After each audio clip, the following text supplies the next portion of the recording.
आज की वीडियो में आप पुरी जगन्नाथ मंदिर के दो ऐसे मुस्लिम भक्तों के बारे में जानेंगे जिनकी चर्चा बहुत ही ज़्यादा है। इसके साथ ही जानेंगे हमारे उड़ीसा के एक और जगह जहां पर भगवान जगन्नाथ रहते हैं और उनकी रथ यात्रा भी बड़े ही धूमधाम से मनाया जाता है। तो चलिए शुरू करते हैं आज का ये वीडियो। अगर अभी तक आपने मेरे चैनल को सब्सक्राइब नहीं किया है तो प्लीज़ सब्सक्राइब कर ले। इसके साथ ही बेल आइकन को भी प्रेस कर ले ताकि मेरे आने वाले ऐसे ही रोचक वीडियोस आप देख सकें। पुरी जगन्नाथ मंदिर की इस साल की रथ यात्रा 20 तारीख को शुरू हुई और 28 तारीख को ख़त्म हुई। रथ यात्रा की ये कहानी है कि पूरी मंदिर के जो भगवान हैं अपने भाई बहन के साथ यानी जगन्नाथ भगवान, बलराम भगवान और देवी सुभद्रा के साथ अपने मौसी के यहाँ जाते हैं। वहाँ पर 9 दिन तक ठहरते हैं, फिर वापस आते हैं। जब जाते हैं तब उसको गुंडीचा कहा जाता है और जब वापस आते हैं तब उसको बाहुड़ा कहा जाता है। जब बाहुड़ा की तिथि आती है तब एक भक्त का नाम बहुत ही ज़्यादा चर्चा में आ जाता है। क्यों? तो चलिए जानते हैं इसकी वो कहानी। पहले भक्त का नाम है सालबेग। आपने ज़रूर ही सुना होगा भक्त सालबेग के बारे में। भक्त सालबेग एक मुस्लिम सैनिक के बेटे हैं जो कि औरंगजेब के शासनकाल में उनके सैनिक हुआ करते थे। जब औरंगजेब का शासन था, मुस्लिम शासक जो थे औरंगजेब जो कि मुगलों के राजा थे, जब उनका शासन चल रहा था तब उड़ीसा भी उनके अंडर में था और तब उनका एक सैनिक उड़ीसा आया हुआ था और पुरी भी आया हुआ था। जब वो पुरी से लौट रहा था वो एक जगह पर ठहरता है और नदी किनारे जाता है कुछ काम के लिए। नदी किनारे वो देखता है एक ब्राह्मण कन्या जो कि बहुत ही सुंदर थी दिखने में, वो नहा रही थी। उसका नाम था ललिता। शायद उस मुस्लिम सैनिक का ब्राह्मण कन्या ललिता पर दिल आ जाता है और वहीं से वो उसे अगवा कर लेता है, अपने साथ ले जाता है। कुछ दिन बाद दोनों के यहाँ एक पुत्र की प्राप्ति होती है जिसका नाम रखा जाता है सालबेग। सालबेग की माँ एक ब्राह्मण कन्या थी, इसके साथ ही पुरी में उसका घर था। जाहिर सी बात है जब पुरी में किसी का घर होता है, जगन्नाथ धाम में किसी का घर होता है तो वो जगन्नाथ का बहुत ही बड़ा भक्त होता है। इसीलिए ब्राह्मण कन्या ललिता भी जगन्नाथ भगवान की बहुत बड़ी भक्त थी। जब उसका पुत्र पैदा होता है तो धीरे धीरे बड़ा होने पर वो अपने पुत्र को भी जगन्नाथ के बारे में बताती है। प्रभु जगन्नाथ यानी जगत के नाथ, जगत के स्वामी, उनसे ऊपर कोई नहीं है। जब बचपन से ही भक्त सालबेग अपनी माँ से प्रभु जगन्नाथ के बारे में ये सारी कथाएं सुनते हैं तो उनकी भक्ति भी भगवान जगन्नाथ के लिए बहुत ही ज़्यादा हो जाती है। एक बार वो प्रभु जगन्नाथ के दर्शन के लिए आते हैं लेकिन उन्हें मंदिर में प्रवेश नहीं मिलता क्योंकि जगन्नाथ मंदिर में सिर्फ और सिर्फ हिंदुओं को प्रवेश की अनुमति है। दूसरे धर्म के लोग प्रवेश नहीं कर सकते, जो कि आज के दिन भी ये सारे नियम माने जाते हैं। लेकिन प्रभु जगन्नाथ साल में एक बार 9 दिनों के लिए बाहर आते हैं जो कि होता है रथ यात्रा। जब प्रभु जगन्नाथ रथ पर चढ़ते हैं और रथ यात्रा शुरू होती है तो कोई भी किसी भी धर्म का कोई भी इंसान हो वो आकर प्रभु जगन्नाथ के रथ को खींच सकता है, हाथ लगा सकता है, उन्हें देख सकता है, जी भर के उनसे आशीर्वाद ले सकता है। तो इसीलिए जब सालबेग को मंदिर में प्रवेश नहीं मिला तो उन्होंने सोचा कि जब रथ यात्रा का आयोजन होगा तब मैं यहाँ पर आऊँगा और प्रभु जगन्नाथ के दर्शन करूँगा। जब रथ यात्रा का समय हो जाता है तब उसे थोड़ी सी देर हो जाती है क्योंकि पहले के ज़माने में लोग चल कर आते थे, कहीं पर जाना होता था तो लोग चल कर आते थे और ये 400 साल पुरानी बात है। उस समय कुछ भी ऐसा नहीं था जिससे कि वो जल्दी से आ पाए और रथ यात्रा के समय ठीक समय पर पहुंच पाए और रथ यात्रा में प्रभु जगन्नाथ के दर्शन कर पाए। जब वो आता है तो देर हो जाती है, बाहुड़ा हो जाता है। जब बाहुड़ा खत्म हो जाएगा तो प्रभु जगन्नाथ भी अपने मंदिर के अंदर चले जाएंगे, फिर से भक्त सालबेग उन्हें नहीं देख पाएगा।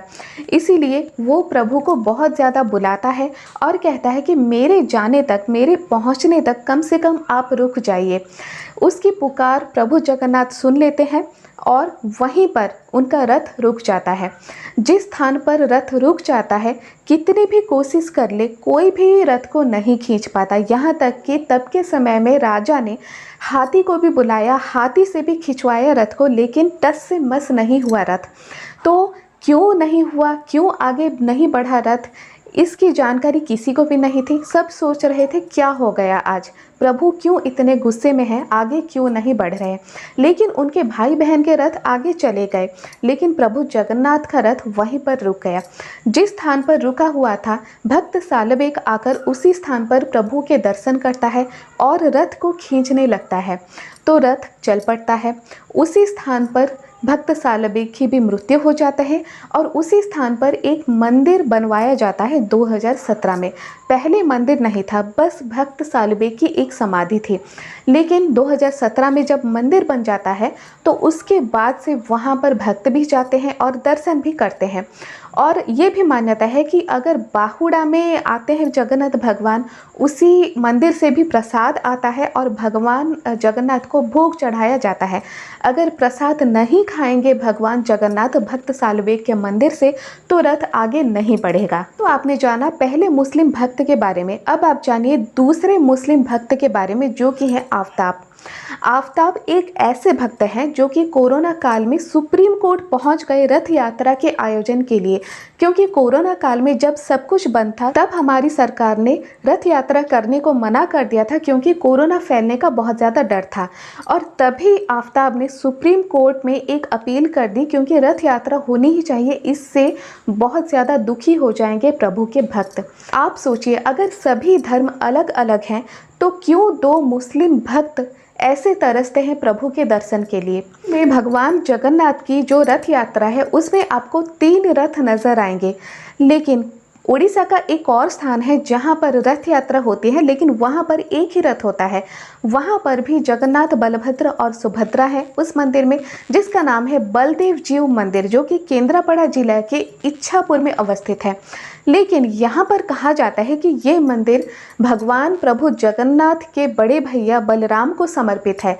लेकिन तीनों मूर्तियाँ यहाँ पर है, पूजा भी की जाती है। जैसे पूरे मंदिर में पूजा की जाती है, वैसे ही उसी ढंग से यहाँ पर भी पूजा की जाती है, वैसा ही भोग चढ़ाया जाता है, जिसे कि अबड़ा कहा जाता है।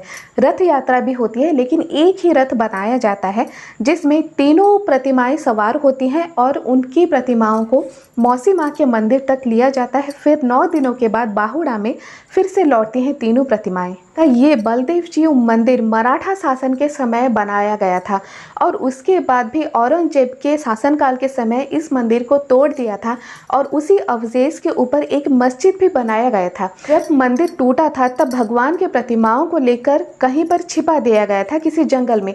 लेकिन जब औरंगजेब का शासनकाल खत्म हुआ, उसके बाद फिर से यहाँ पर राजाओं ने मंदिर बनवाया और भगवान की प्रतिमाओं को लाकर यहाँ पर स्थापित किया और पूजा अर्चना करना शुरू कर दिया। केंद्रापड़ा के बलदेव जीव मंदिर के कुछ ही दूरी पर मेरा घर है।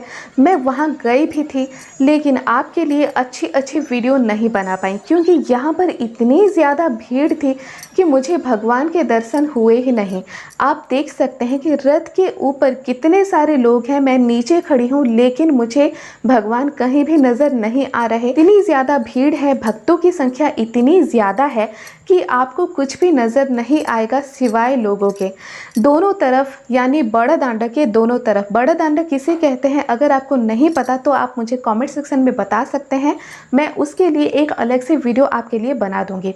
बड़ा दांडा के दोनों तरफ बहुत ही अच्छे दुकानें भी लगी हैं। यहाँ पर 9 दिनों तक ऐसे ही दुकानें लगी रहती हैं। बहुत बड़ा मेला का आयोजन होता है, लेकिन 9 दिनों तक मैं तो नहीं आ सकती। मैं तो लास्ट दिन ही आई, जबकि बाहुड़ा के दूसरे दिन। मैं बाहुड़ा के दूसरे दिन यहाँ पर आई और मुझे लगा कि भगवान के दर्शन हो जाएंगे, लेकिन फिर भी मुझे भीड़ की वजह से भगवान के दर्शन नहीं हो पाए, इसीलिए अच्छी सी फुटेज आपके लिए नहीं निकाल पाई।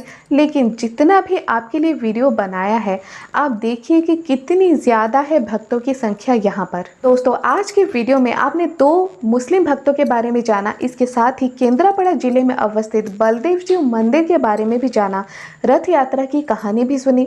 अगर आज का वीडियो आपको ज़रा भी पसंद आए, एक लाइक ज़रूर कर दें। इसके साथ ही शेयर करें अपने दोस्तों के साथ।